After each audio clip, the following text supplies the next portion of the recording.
tengáis miedo de vivir.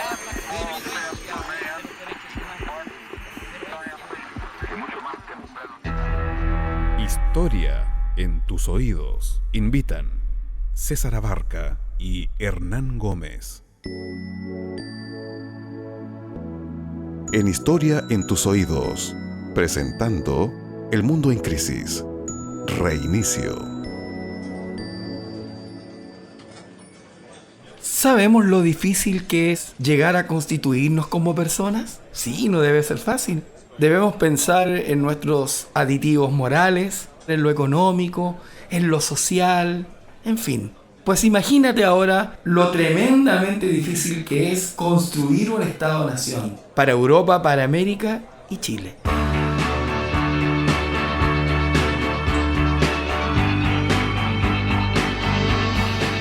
Como conocimientos previos sabemos que la Ilustración fue el proceso histórico inspirador de la construcción del Estado-Nación en Europa, América y Chile. Hubo algunos acontecimientos, o un par de ellos, que fueron relevantes.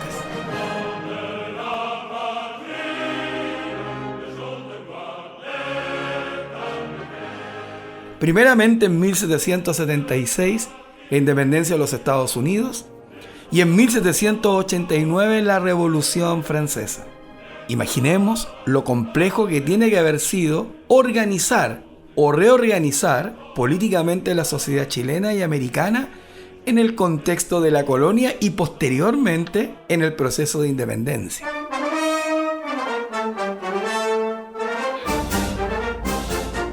Busquemos respuestas a qué es lo que hizo España para evitar que sus colonias fueran de alguna manera dilapidadas, perdidas. Imaginemos lo difícil que tiene que haber sido para España tolerar perder sus colonias.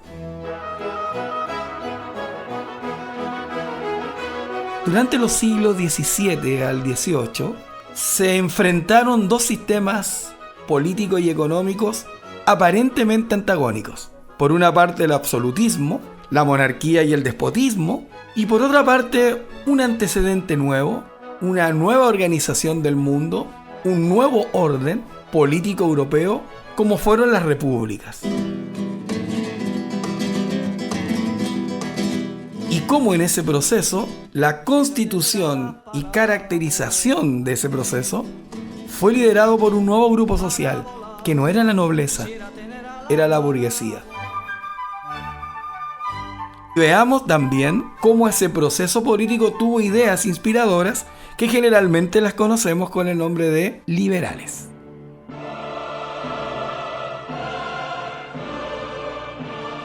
Sabemos un par de cosas. Hasta antes del siglo XIX, la mayoría de las formas de gobierno del mundo eran monarquías absolutas, dirigidas por los reyes y con un poder omnipotente. Sin embargo, a partir del siglo XVIII, diversos pensadores plantearon nuevas ideas y fórmulas políticas que van a estar presentes hasta el día de hoy. Pensemos en algunas de ellas. En primer lugar, la soberanía popular, que las personas pudieran elegir a sus autoridades políticas. En segundo lugar, la forma de cómo íbamos a elegir a esas autoridades, siendo la predilección el voto, es decir, la vía electoral, la vía de la votación para poder elegir a nuestros representantes. Y en tercer lugar, la separación de los poderes del Estado, que no existían durante la monarquía. El poder ejecutivo, el poder legislativo y el poder judicial. Estas ideas irrumpieron y transformaron, por no decir revolucionaron el mundo entero. Y las conocemos en términos generales con el nombre de liberales. En consecuencia, las ideas liberales son la división de los poderes del Estado, la soberanía popular, los derechos individuales, la existencia de una constitución.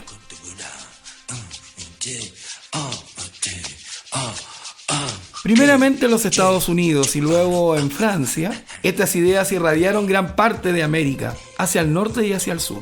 Y se dio un largo proceso que lo conocemos con el nombre de independencia, en el cual Chile, nuestro país, logra su inicio de proceso independentista, ya absolutamente independiente por decirlo de alguna forma, en 1818. Desde allí en adelante, lentamente Chile empezó a conformar lo que conocemos como una república presidencial. O por lo menos, esa era la idea. Declaro absoluta independencia, libertad y soberanía del territorio y del pueblo de Chile, de la corona española, su rey Fernando VII o de cualquier otra región extraña. Juro a Dios y prometo a la patria, bajo la garantía de mi honor, vida y fortuna, sostener tal voluntad. Hacia la segunda mitad del siglo XIX nace un movimiento intelectual denominado como Ilustración, que va a contradecir las ideas de las monarquías. Estos principios ilustrados los podemos clasificar en 4 ámbitos: el político, el económico, el social y el religioso. Veamos cada uno de ellos.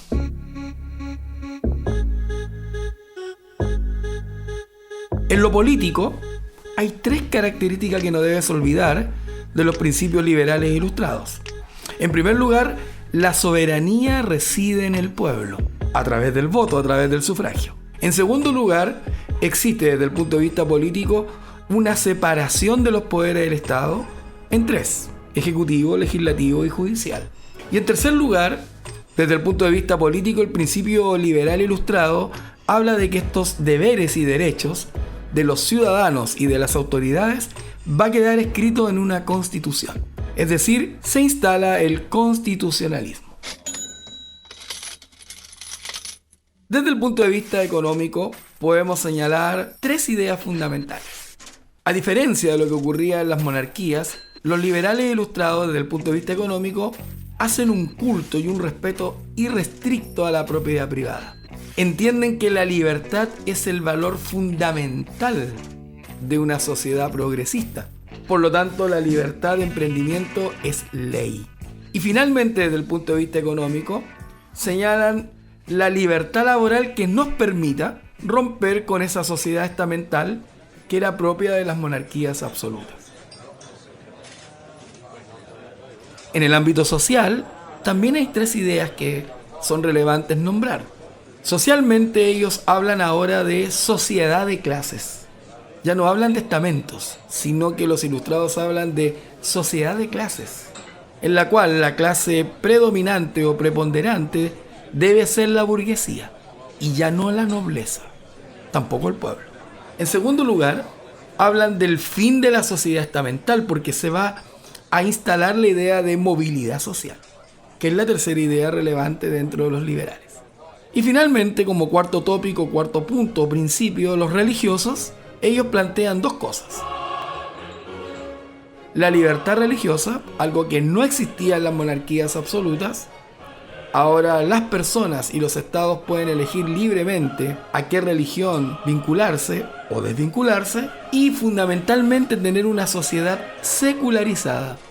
Eso quiere decir con valores universales, que ya no sean propios de una religión, sino que sean valores liderados por el Estado. Tanto la independencia de los Estados Unidos como la Revolución Francesa son una lucha contra los privilegios.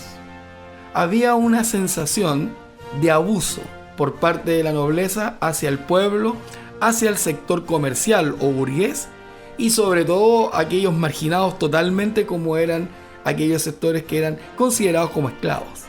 Entonces estas revoluciones, la norteamericana y la francesa, plantean la lucha contra estos privilegios nobles y la reorganización de la sociedad bajo una idea de igualdad.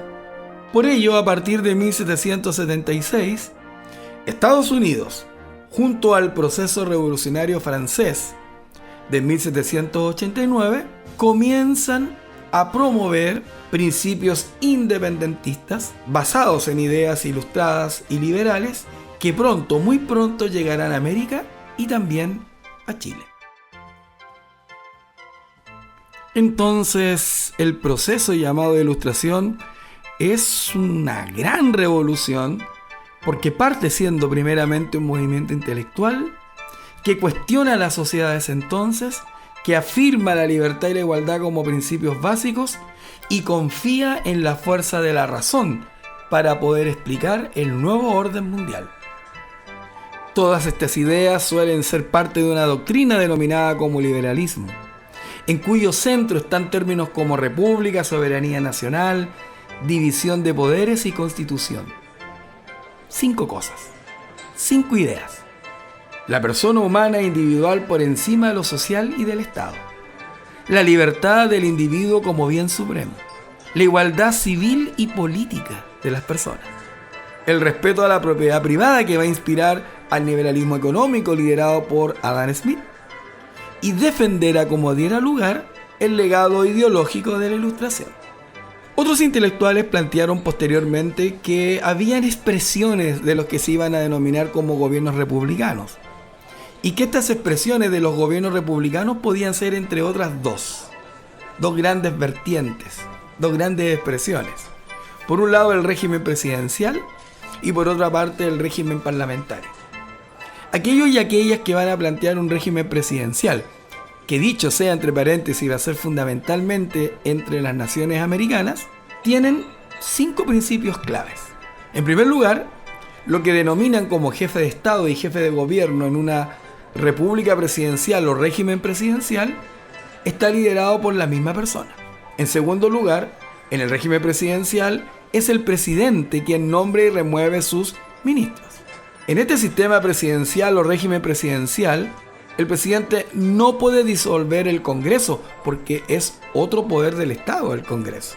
Los ministros no pueden ser congresistas, son ministros y son de absoluta confianza del presidente. Se va a elegir el presidente por mayoría de votos, instalando el sistema de sufragio como el corazón de esta nueva democracia. Por otra parte está el régimen parlamentario, que va a ser característica de la mayoría de los países europeos. Allí hay que decir que el jefe de Estado y jefe de gobierno son personas diferentes. En la mayoría de los casos el jefe de Estado es el rey o reina, o presidente como se llama en algunos países, y en otro lado, por otra parte, está el jefe de gobierno, que es el primer ministro o gran premier. En el sistema o régimen parlamentario, el jefe de gobierno nombra ministros de acuerdo al Congreso. En el régimen parlamentario, el jefe de gobierno puede disolver el Parlamento. En el régimen parlamentario, los ministros pertenecen al Parlamento. Y finalmente, el jefe de gobierno pertenece al partido de la mayoría del Parlamento. Entonces allí tú te puedes dar cuenta las diferencias que hay entre un régimen presidencial y un régimen parlamentario. Hay algo que llama profundamente la atención. ¿Sabías que hay 2 liberalismos? Pero, ¿cómo? ¿Hay 2 liberalismos? Sí, así es.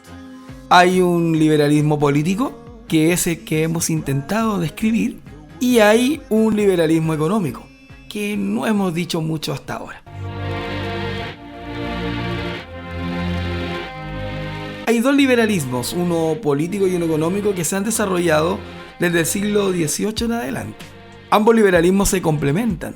El liberalismo político viene de raíz francesa e inglesa, mientras que el liberalismo económico viene desde los Estados Unidos y de Inglaterra. El padre del liberalismo político es John Locke, mientras que el padre del liberalismo económico es Adam Smith.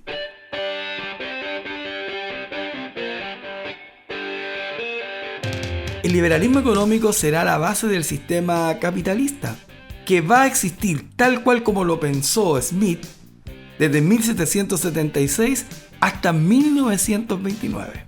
Vale decir, el mundo va a tener un sistema liberal económico capitalista hasta antes de la crisis del año 1929, es decir, casi 4 siglos después.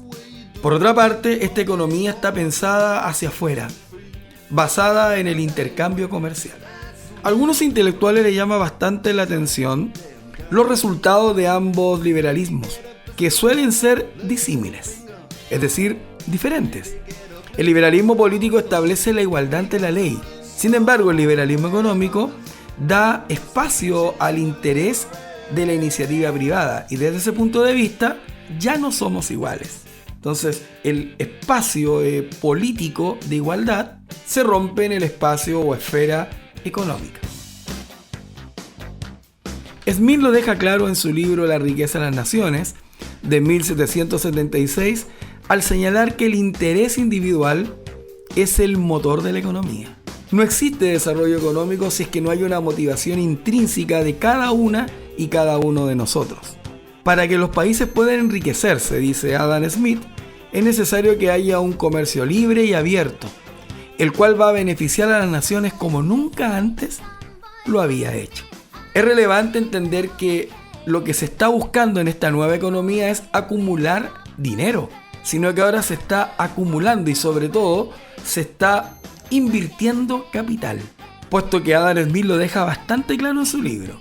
La base de toda economía es el dinero, y el dinero es fundamental para alcanzar el desarrollo.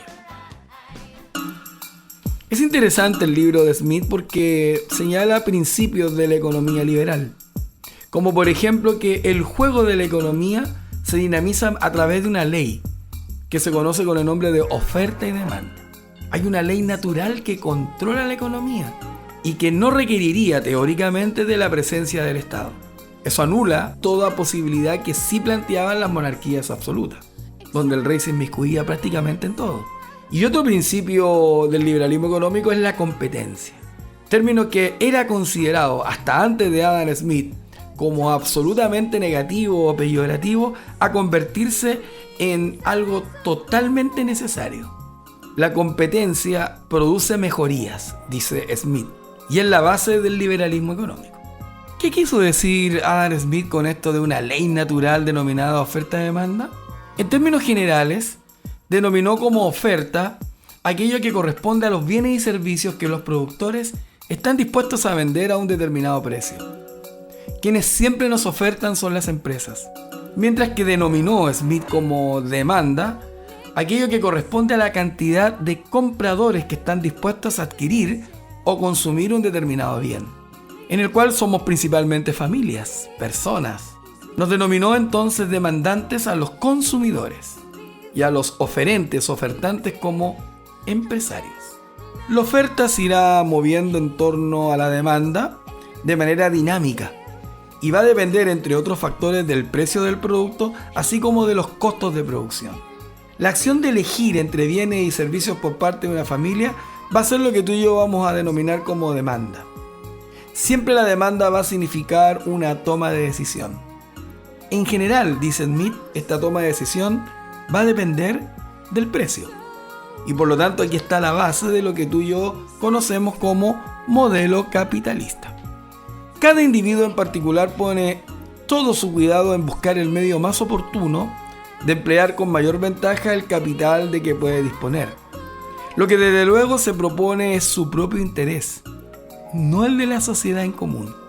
Pero estos mismos esfuerzos hacia su propia ventaja le inclinan a preferir, sin premeditación suya, el empleo más útil a la sociedad como tal.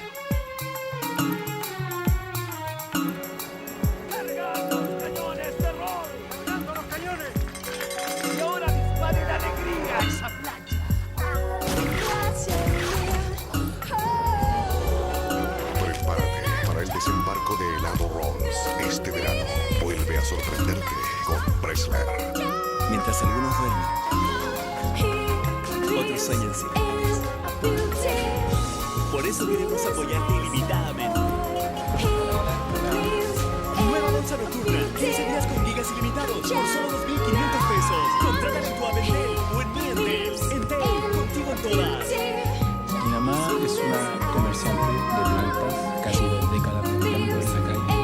Le diría lo orgulloso que estoy de ella. Para prosperar, mi mamá tuvo que sacrificarse mucho. Y mira dónde está ahora. Porque muchas cuentan contigo necesitas contigo. Este fue un podcast del pasado, presente, cultura, entretención, música e historia en tus oídos.